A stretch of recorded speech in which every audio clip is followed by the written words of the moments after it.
I still remember the weight of my silver star the first time I pinned it to my dress uniform. My hands weren't shaking from nerves. They were shaking because I was thinking about Corporal Danny Reyes, who didn't come home from Fallujah, and how he deserved to be standing where I was standing instead of me. But the day my stepfather decided to make an example of me in front of 140 people, none of that mattered to him. Not the star. Not Danny. Not any of it. My name is Rachel. I was 29 years old, an Army captain, and I had spent 7 years earning every single thing I owned, including the right to wear that uniform with my head held high. My mother had remarried when I was 17, 3 years after my father passed. His name was Gerald Whitmore. Everyone in our corner of Connecticut called him Jerry, and he called himself a self-made man. He had built a commercial real estate empire from the ground up, or so he told anyone who would listen. He drove a gunmetal gray Mercedes. He owned a vacation house in the Hamptons. He sat on the boards of 2 charities he never actually worked for, and he gave speeches at fundraisers about the importance of hard work and integrity.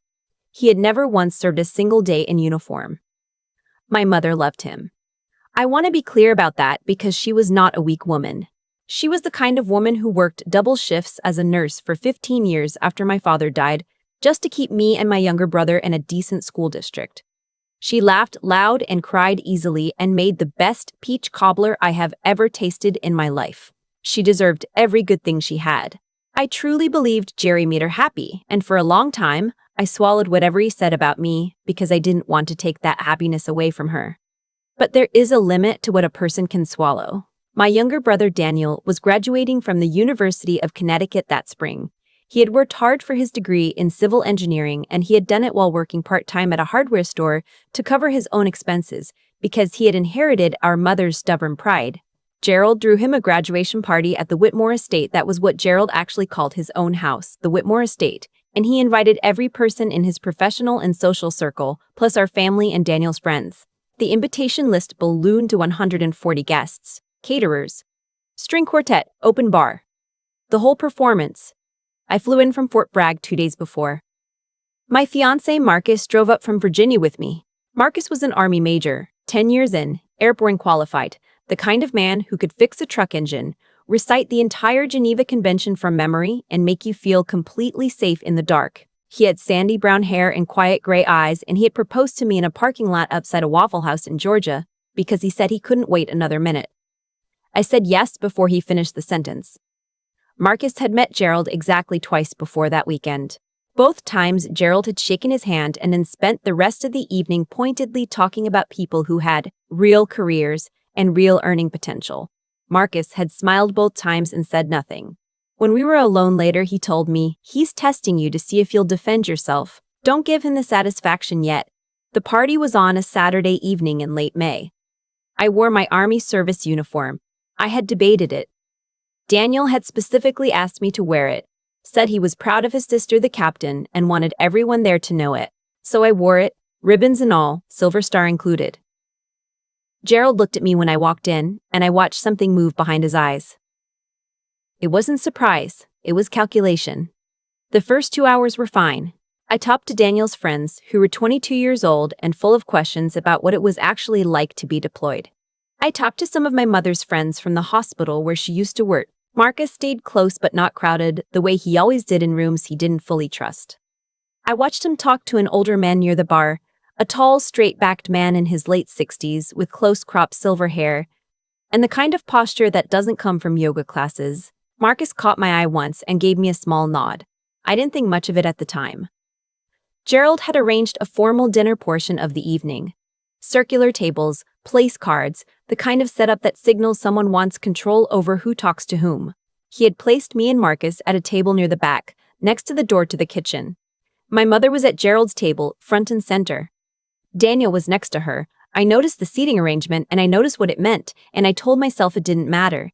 This was Daniel's night. Gerald stood up to speak after the main course. He had a microphone. He loved microphone. He started with Daniel. He talked about how proud he was of his stepson, how Daniel had shown real grit and real determination. He talked about the value of an engineering degree, about concrete career paths, about the importance of building something lasting. The room was warm and attentive, and people were smiling. And then Gerald turned the microphone in my direction. Of course, Not everyone in this family took the traditional route, he said. He smiled when he said it. That particular smile of his, the one that looked like a compliment from a distance. Rachel here decided that college wasn't for her. She went into the military instead. I felt Marcus's hand find my knee under the table. 7 years, Gerald continued. 7 years, and I want to ask. What exactly do you have to show for it, Rachel? He spread his hands open, performing bewilderment for the crowd. You can't buy a house on a captain's salary. You don't have equity. You don't have a 401k worth mentioning. You rent an apartment on a military base. And when they're done with you, and they will be done with you, that's just how it works. What then? What do you actually have? The room had gone very quiet. The string quartet had stopped playing between sets and the silence landed hard. I see that uniform, Gerald said, and now he was walking toward my table, microphone in hand, performing a tour of the room.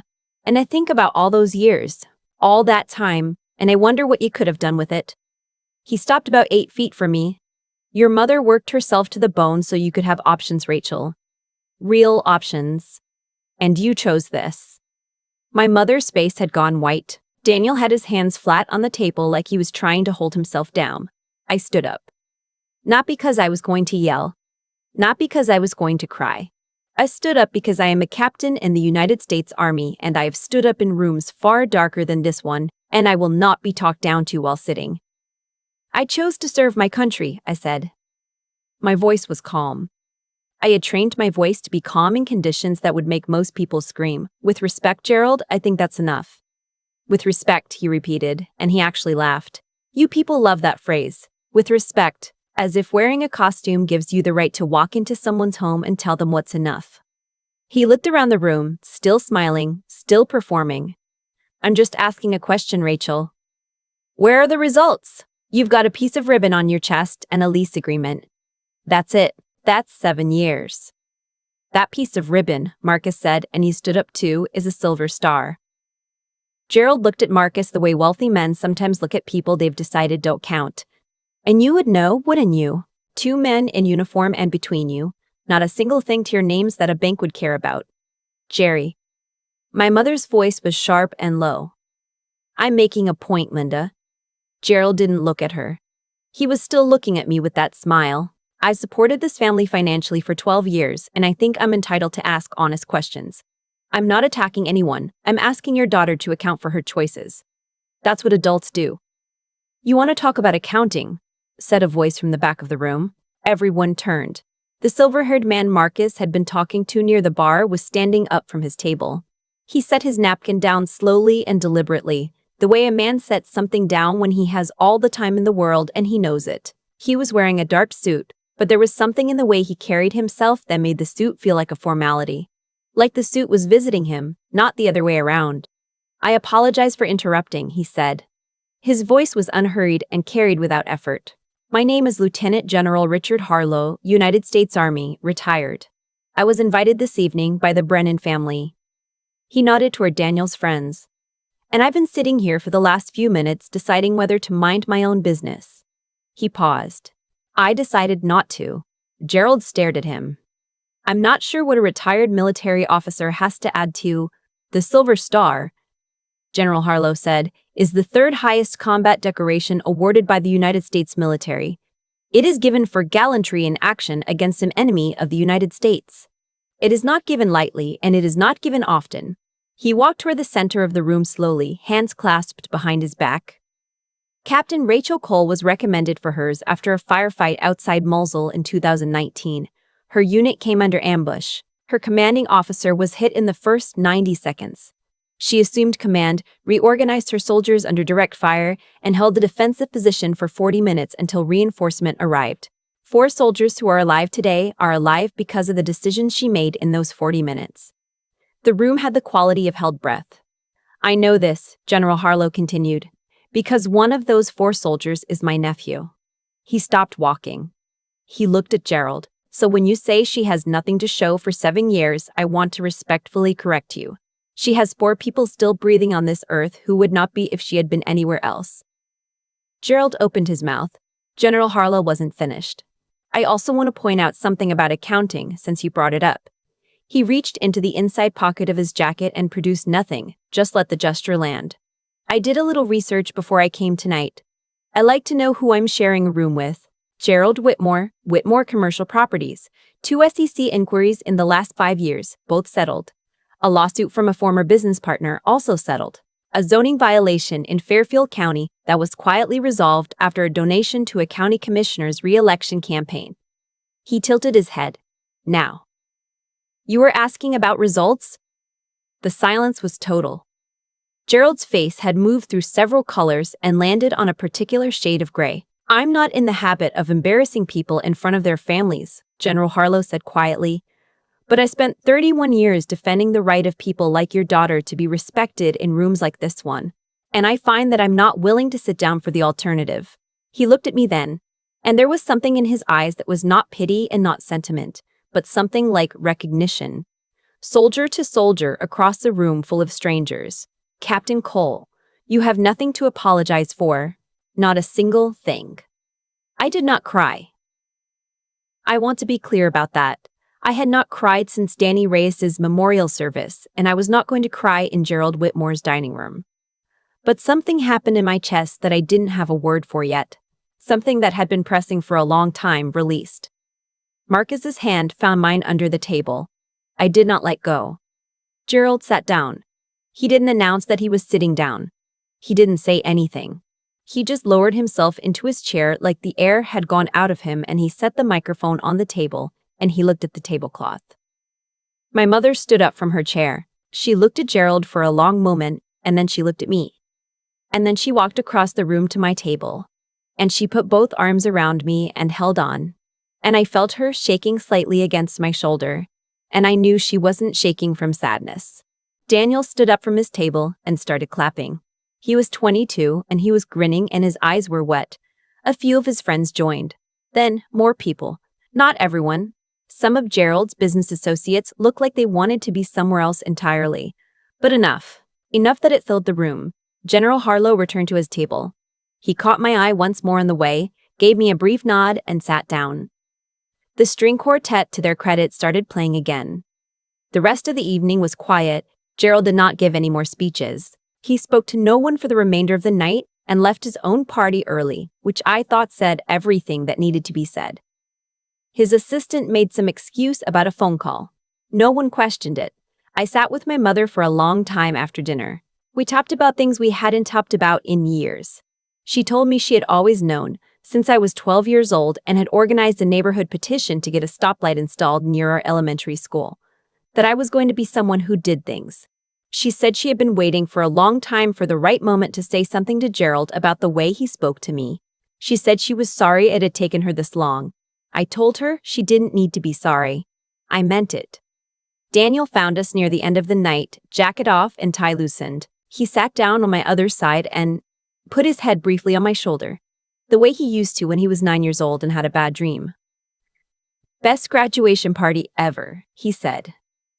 I laughed. It was the first time I had laughed genuinely in that house. Marcus drove us back to the hotel later that night, and when we were sitting in the parking lot, engine off, neither of us moving to go inside, he said, "You know what I've always loved about you?" I said. "Probably my parking lot proposal skills." He smiled. "You never needed anyone to fight for you, but you let people who love you stand next to you anyway." He looked over at me in the dark. "That's not weakness. That's trust. It takes more courage than most people will ever know." I thought about what he said for a long time afterward. General Harlow and I exchanged contact information before he left that evening. He knew several of the people in Daniel's circle through a veterans outreach program he'd been running since retirement, which was how he came to be at the party. We stayed in touch. 2 months later, when Marcus and I set a wedding date, I sent him an invitation and he sent back an RSVP that simply said, "Honored." The SEC inquiry I mentioned, the second one involving Gerald's company, was reopened that summer. I have no idea if General Harlow had anything to do with that. I never asked. What I know is that by the time Marcus and I were married the following spring, Gerald's name had quietly disappeared from the boards of both charities. The Hamptons house was listed for sale, and my mother had retained a family attorney. She moved into a small house in Glastonbury, Connecticut, 20 minutes from Daniel's apartment. She planted tomatoes in the backyard. She told me on the phone one evening that she had forgotten how much she liked the sound of quiet. The wedding was small. 31 people. Outdoor ceremony at a state park in New Hampshire, October. The leaves gone red and gold across the hills. I wore my dress uniform. Marcus wore his. His mother cried through the entire ceremony. My mother stood in the front row and stood straight and smiled the way she used to smile before everything got complicated. General Harlow sat in the second row. When Marcus and I exchanged vows, the civilian version, not the one we'd each already made to the country. I saw him bow his head slightly, the way you bow your head when something has been properly completed. I still have the silver star. I wear it when the occasion calls for it, and I keep it in a small velvet case when it doesn't. Some nights I take it out and hold it and think about those 40 minutes outside Mosul, about the specific quality of the light and the specific weight of the decisions I made in it. I think about the 4 people who went home. I don't think about Gerald Whitmore very often. When I do, I think about the way he sat down at his own table and looked at the tablecloth. I don't feel satisfaction when I think about it. I don't feel much of anything. I think about it the way you think about weather that has already passed. It happened. It is over. It did not change who I am. The only thing I genuinely know is this. Honor is not a costume. You cannot buy it and you cannot fake it and you cannot take it away from someone who has earned it by standing up in a dark room and making the right choice when the wrong choice was easier. It accumulates quietly, year by year, decision by decision, in places most people will never see. And then one day it walks into a room and it speaks for itself, and there is nothing left to add. Daniel became a structural engineer. He works on bridges now, which I find appropriate. He calls me every Sunday morning, usually while I'm running, and I answer breathless, and he says something sarcastic about my dedication to fitness, and I tell him to build something useful, and we talk for 20 minutes about nothing important. It is one of my favorite parts of every week. My mother's tomatoes came in beautifully that first summer. She sent me a photograph of them lined up on her kitchen windowsill, red and round and ordinary. And I put it on the refrigerator in our apartment at Fort Bragg, and I looked at it every morning while I made coffee. Marcus still thinks the Waffle House parking lot was a perfectly acceptable venue for a proposal.